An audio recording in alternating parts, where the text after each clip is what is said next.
You were an investor in Twitter. You became an investor in when Twitter went private. You stuck with it. It, of course, was folded into the now parent company X. And now we have the birth of xAI. Look, given your expertise within Tesla as well and a firm commitment to that company, is he too busy? Is Elon Musk now a sixth company he's leading? Well, yes and no. I think that, of course, Elon's been too busy for a decade now and somehow has survived. And I think a lot of these projects he spearheads and puts a lot of like sort of initial inertia into, and then he turns them over to really competent leadership, and he builds great teams of engineers that we know he's good at, and that's what he's doing with xAI. And I don't think he's really quite sure yet what it'll be, and that's kind of the genius of Musk is, you know, he kind of builds these teams with a general goal, but what will come out of this, I'm sure he has no idea yet, but it'll be probably pretty interesting. Ross, was the idea of xAI in the incorporation documents for X Corp at the time you invested? No, I mean, so they kind of said, you know, there's a lot we don't know he will do within this structure, you know, but it's really about acquiring Twitter. But I think if you really understand Elon, he always sees things way further than I do as far as like the way he sees the future. And Twitter is just a wonderful source of data to build an AI company around, don't you think? So I think, you know, there is a grand vision of he's got the data, and that's why he's protecting it so much with the limiting of the scraping of the data from Twitter, is he's trying to protect his data because he knows it's super valuable. Twitter data is way more valuable than metadata. You know, metadata, you know, is much more personal about people, and Twitter data is really all about the world. So if you're worried about humanity and sort of bigger issues, I think Elon, you know, is building something that could be incredible, as always, really.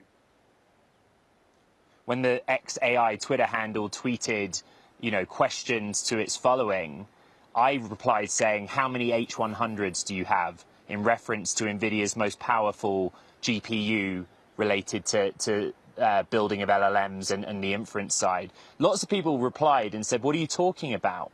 Elon's got Dojo.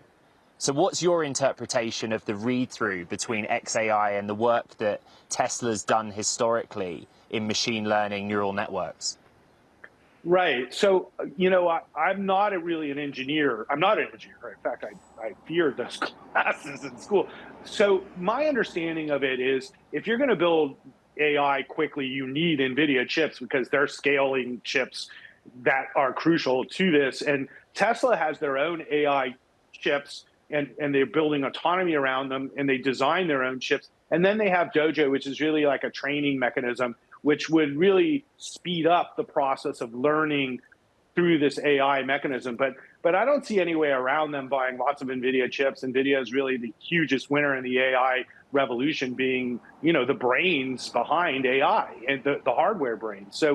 So I think that it doesn't really matter. You know, the NVIDIA and the Tesla chips are kind of similar, I think, in a lot of ways, and they serve the same purposes.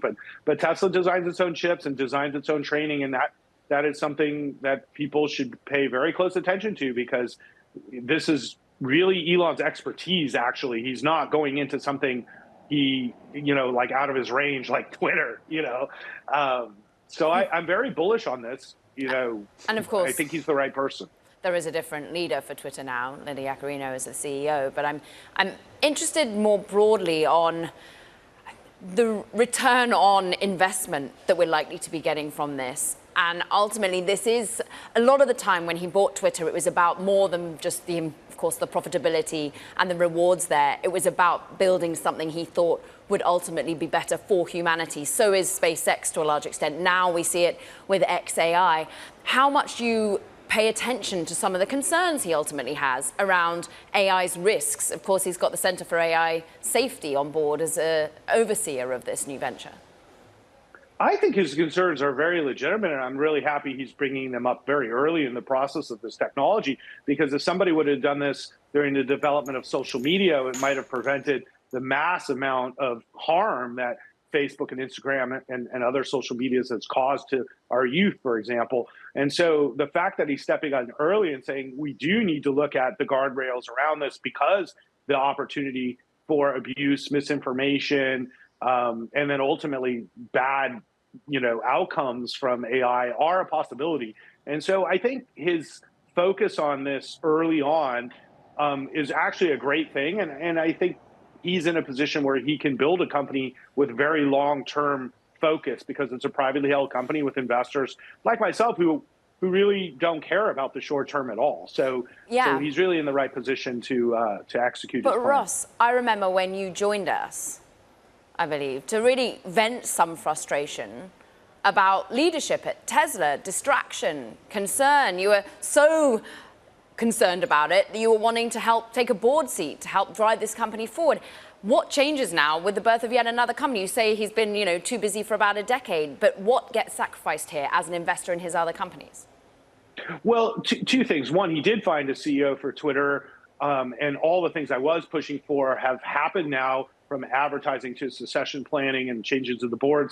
And we've seen the stock recover. So it's been a hugely successful campaign economically for me and my clients and for Tesla shareholders. So I've been really happy about that. I don't look at xAI as like such a distraction like Twitter, because with Twitter, he was really like getting killed every day. He still gets killed every day with half his decisions. And just his whole thing on Twitter has been, I think, somewhat detrimental, if not very detrimental to his image. But like when you look at doing an AI company, that's like right up his alley. And he's most competent and capable of leading a team in this area without really distracting him. And there's lots of ancillary benefits that Tesla and his shareholders will get from this development versus Twitter, where I think the risk reward was much worse for Tesla shareholders, for sure. Ross, also in the news cycle, Activision, Microsoft. You are an Activision shareholder. The merger arbs say that the chance of this deal going ahead, 80 to 85%.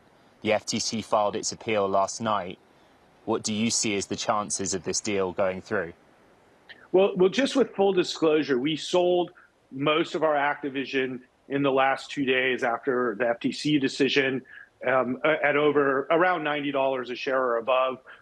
We felt the risk reward of just more time. It's a cash deal at 95, so we've moved on. So just out of disclosure. So I do think the FTC is going to lose again.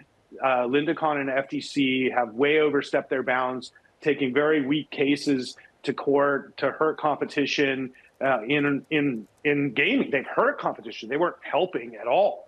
And so I think, the FTC needs to really reconsider what their purpose is, because we're a capitalistic, society, and businesses buy other businesses. So they need to find better cases, and there are plenty of good cases they can jump in on. How about the Live Golf PGA situation? Where's the FTC there?